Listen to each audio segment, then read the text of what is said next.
Chers amis, aujourd'hui l'Église nous invite à porter notre attention vers le mystère de la miséricorde. Selon la demande de Jésus lui-même à Sœur Faustine Kowalska, religieuse polonaise morte en 1938 à l'âge de 33 ans. Le 10 janvier 1934, au cœur d'une retraite, Jésus dit à Sœur Faustine, « Je désire que le premier dimanche après Pâques soit la fête de la miséricorde. » C'est Jean-Paul II qui institua la fête de la miséricorde pour toute l'Église en l'an 2000. L'Évangile nous raconte aussi cette bonté de Jésus, cette miséricorde de Jésus envers ses disciples. Ils l'ont abandonné au moment de sa passion. Ils ont verrouillé leurs portes, morts de peur, et en les retrouvant après sa résurrection, ce qui est touchant, c'est que Jésus ne les critique pas, mais il leur dit chaleureusement, « La paix soit avec vous ». Et l'Évangile nous invite à fixer notre regard sur l'un de ses disciples, Thomas.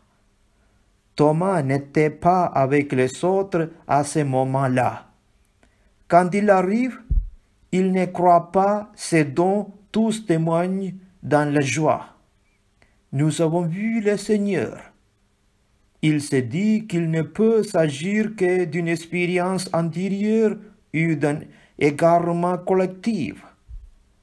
Thomas veut plus qu'un témoignage apostolique. Il demande des signes évidents pour croire et changer de vie. Le dimanche suivant, Jésus se montre à nouveau chez eux. En réalité, Thomas demandait un signe pour oser croire en la miséricorde. Et le Seigneur lui donne en lui présentant ses plaies, tout particulièrement son côté ouvert. Cessez d'être incrédule, sois croyant.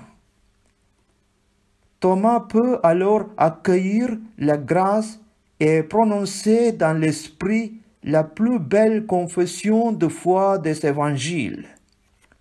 Mon Seigneur et mon Dieu. L'Esprit Saint lui a donné de reconnaître en Jésus le Fils de Dieu, vainqueur du monde par l'effusion de sa miséricorde dans l'eau et le sang jaillit de son côté transpercé. Ces deux faisceaux lumineux que Saint Faustine a vu sortir du cœur ouvert de Jésus pour illuminer le monde. En ce jour où Jésus a promis à Saint Faustine que ceux qui imploreraient sa divine miséricorde recevraient beaucoup de grâce, nous pouvons nous interroger, n'avons-nous pas besoin, nous aussi, du signe offert à Thomas, à savoir le cœur ouvert de ressuscité? En effet, quel sens donnons-nous à l'événement de la Pâque de notre Seigneur, à sa mort et à sa résurrection? Saint Jean, en racontant cette scène de façon très colorée, veut aussi nous faire comprendre que la résurrection de Jésus n'est pas un simple retour à la vie. Ce n'est pas comme si un cadavre revenait à la vie. C'est un mystère de foi où le Jésus mort sur la croix continue de vivre d'une autre façon mystérieuse, qui le rend accessible à tout le monde pour les siècles des siècles. En ce dimanche de la miséricorde, c'est en pénétrant dans le mystère de Dieu à travers ses plaies, commande le pape François, que nous comprenons que la miséricorde de Dieu n'est pas une de ses qualités parmi tant d'autres, mais les battements de son cœur lui-même.